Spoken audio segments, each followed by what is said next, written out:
Welcome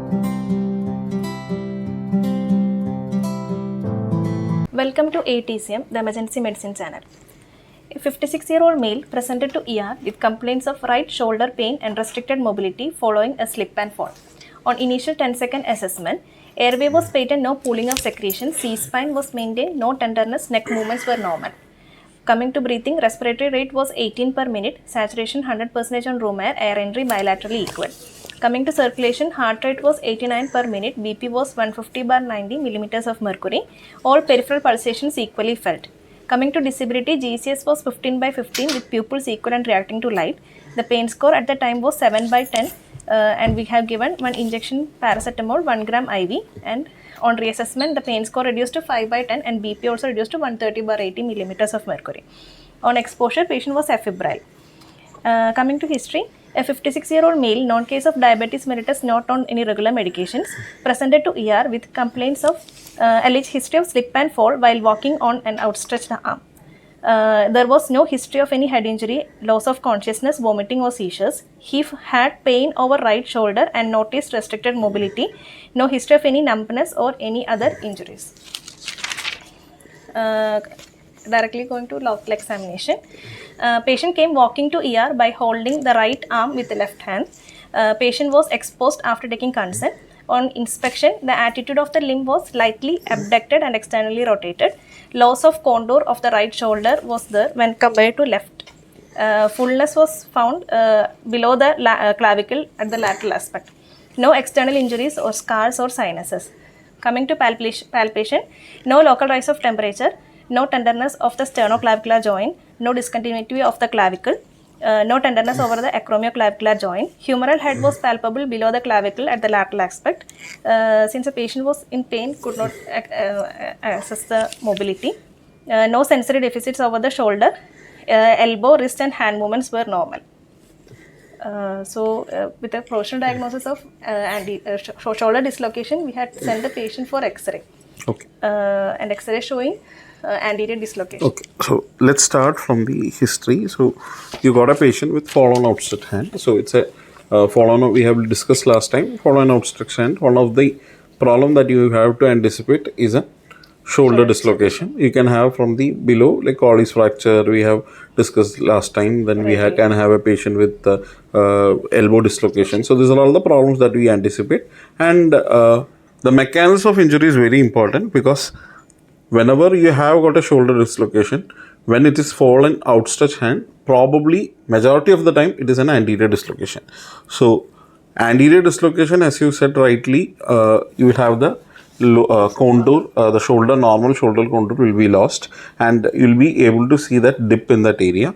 And how will be the attitude of the limb? That is very important to differentiate between your anterior dislocation, posterior dislocation and inferior dislocation. So anterior you can tell. Anterior dislocation, arm will be abducted and externally rotated, and in posterior it will be adducted and internally rotated. So that classically the patient will be holding his hand like this. So that is the most important initial. From the look itself we can know, okay, this is probably what I am dealing is an anterior dislocation, and majority of the time that's the most common dislocation also. Why anterior dislocation is more common compared to the other? It's thin labrum. Okay. So it is not protected by mainly muscles and tendons. Okay. Mainly the thin.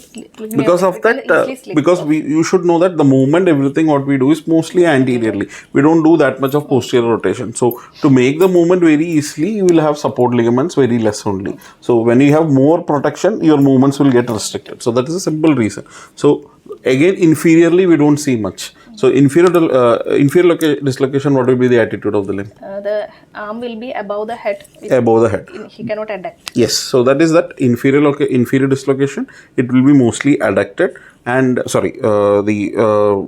posterior dislocation, it will be adducted, and inferior location, the hand will be raised. So these are the three attitude of the limb that you need to look in for.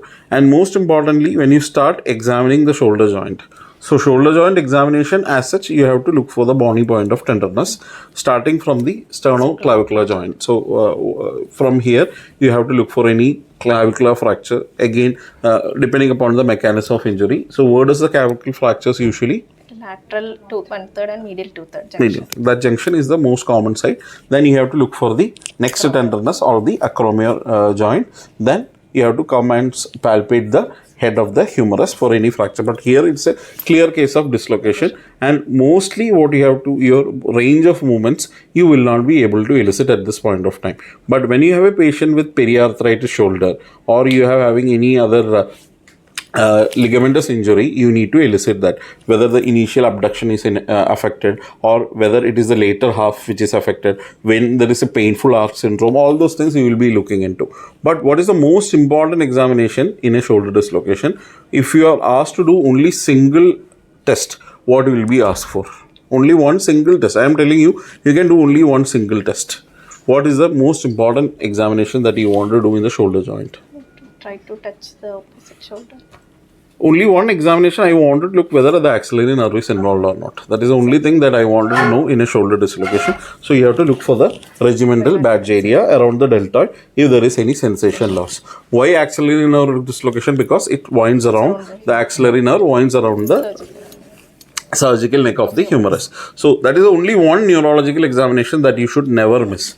I am not saying that you should not be doing other neurological examination, but when you have a suspicion of an axillary nerve injury, that is very common with shoulder. How frequent you can get an axillary nerve injury?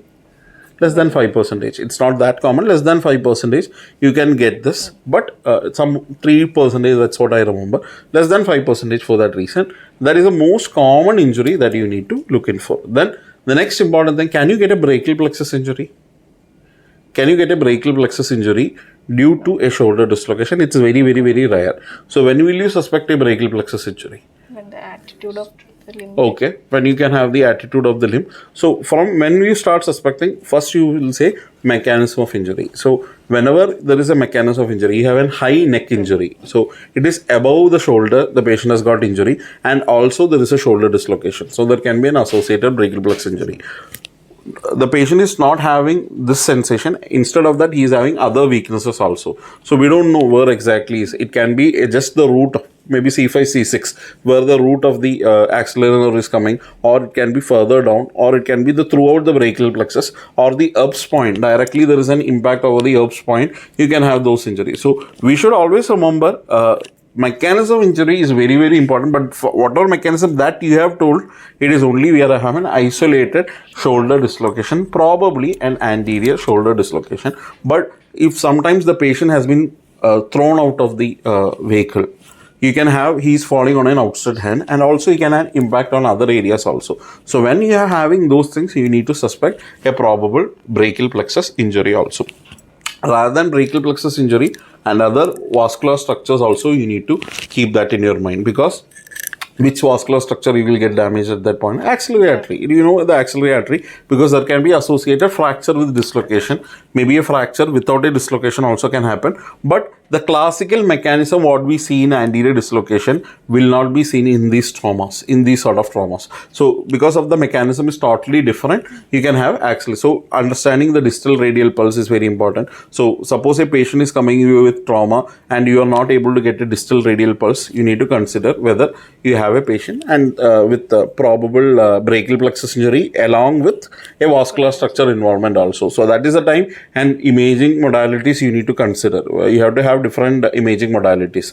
You need to consider an MRI initially to look for brachial plexus injury, and later on maybe an peripheral angiogram also to look for the axillary injury. So that imaging modalities will change, and X-ray won't have much of a value. I am not saying X-ray won't be required. Definitely we'll go ahead with an X-ray, but you need to keep other imaging modalities also in your mind. So that is in general regarding your shoulder injury. I am not discussing the ligamentous injury, the Hill-Sachs lesions, the all other fracture, periarthritis and all. We will leave it alone. That is all non-traumatic conditions. Hill-Sachs, obviously it's a traumatic condition, but other non-traumatic shoulder joint pains are there. Most commonly the periarthritis, the painful arch syndrome. These all things and you can have. And once the patient comes to the ED, as you rightly given, analgesics is the most important thing. So you went ahead with the analgesics and decision to take an X-ray. So this is a big question mark, because who all requires an X-ray for a shoulder dislocation? There can be patient coming to you with recurrent dislocation. They'll be quite annoyed when you ask for an X-ray. Last time I came with the same thing. The doctor didn't ask for an X-ray and it was just reduced. I went home. They will be annoyed that when you are asking for an X-ray. So which all patient? Okay, this patient definitely require an X-ray. So can you just tell me that?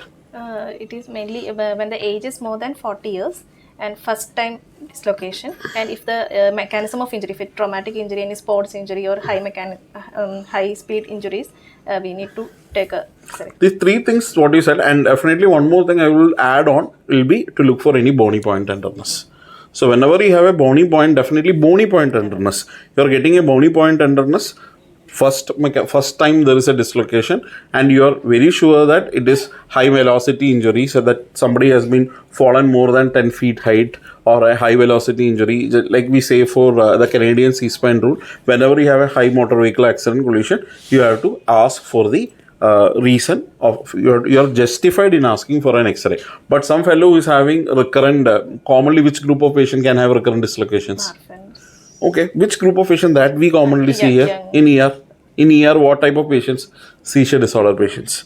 So seizure disorder patient, when they have a seizure episode, they will have recurrent history of this dislocation. So that we just need to reduce them and send them home. That time you don't need an X-ray. So recurrent dislocation, when you don't have you are not suspecting a high velocity injury, you are not having any other bony point tenderness, you are justified in not asking an X-ray. So obviously most of the time we ask for an X-ray. But that is, and what can happen for this recurrent dislocation? What view of X-rays that you want to take for a shoulder dislocation?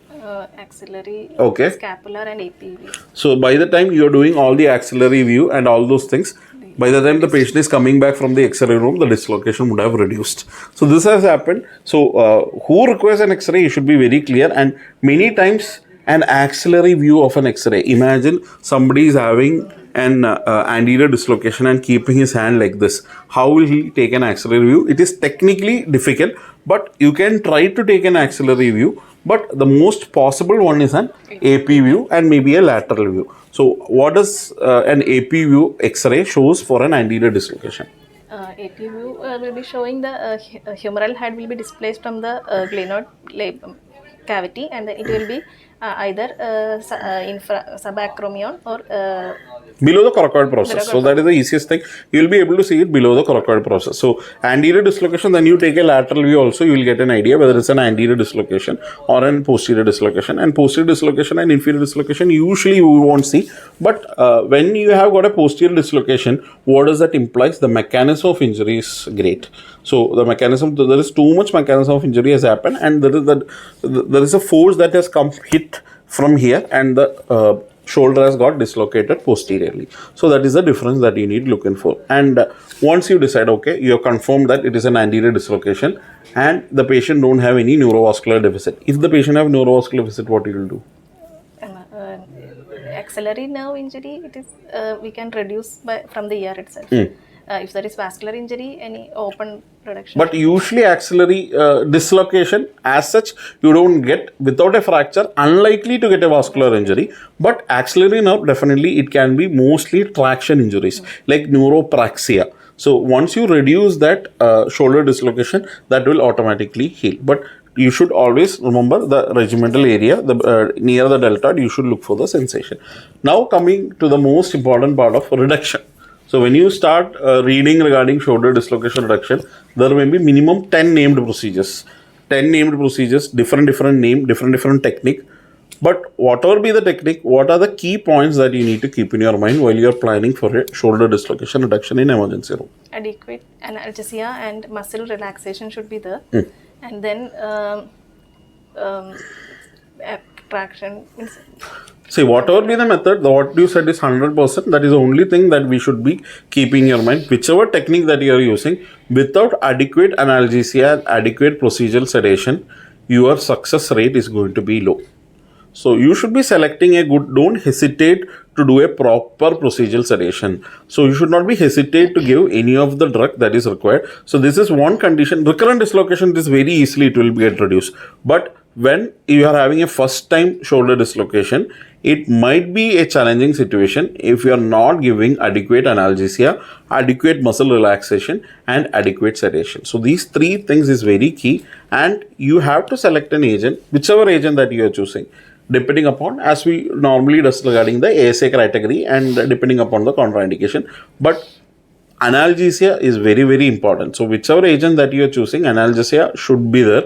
The most commonly used is ketamine with a combination of midazolam, or ketamine with a combination of fentanyl, midazolam. You can mix and match ketamine with propofol. Some people will want to give some etomidate. So whichever, but etomidate, the problem, don't have analgesic property. We have discussed this last time. So that is the key thing that you need to have in your mind.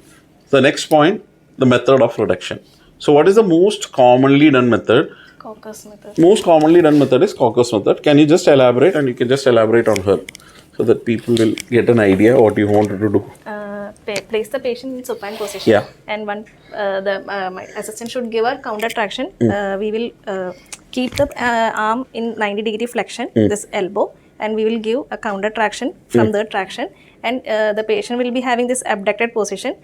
Just give an external rotation and then adduction and internal rotation, and the patient should keep the and immobilize with the shoulder immobilizer. Okay, so it sounds very easy, but it's a time consuming process. You have to be patient. The initial traction, you have to do it very, very, very, very slowly. And once the position of the displaced head of humerus is coming back to place, then it's a very easy technique. But the initial traction and slowly giving the counter traction is a time consuming procedure. You can't, it is not like us, as you have shown here.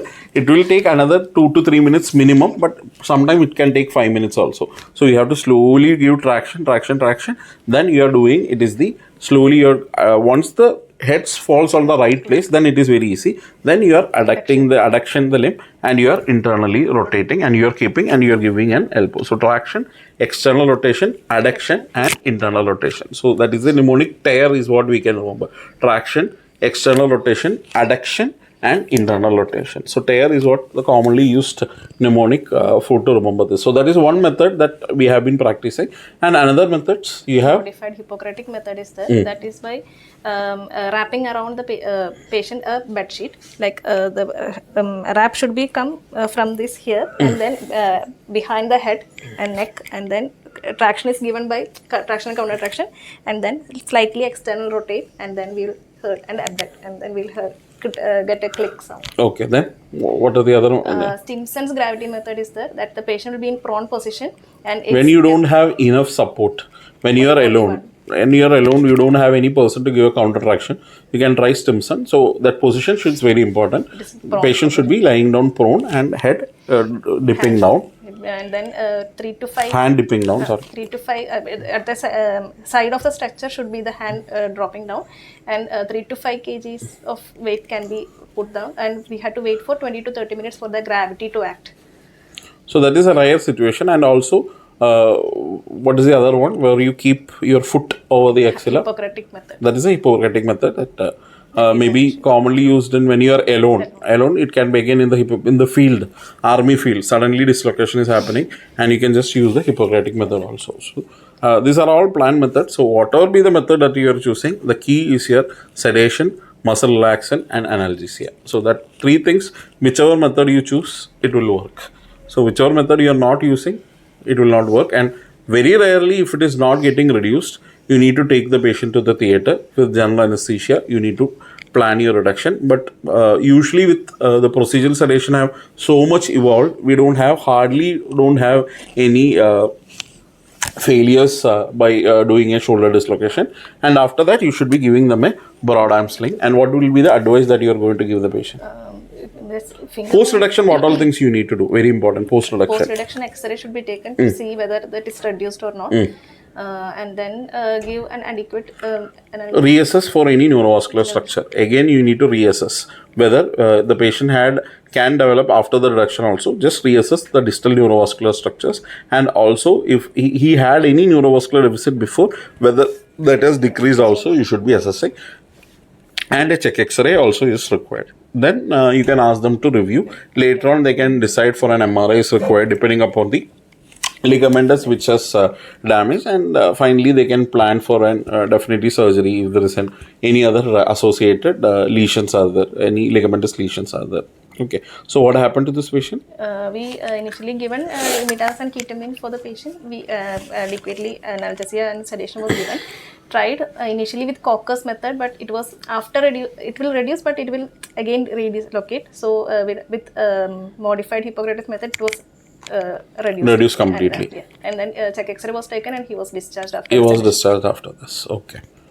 Fine. So the take-home message will be the most common dislocation that we see is shoulder dislocation, is anterior dislocation. Attitude of the limb is what very important, and who all needs an X-ray, and what you need to look in for an X-ray, and what are the different methods for the reduction of your shoulder dislocation. Okay. Fine. Thank you.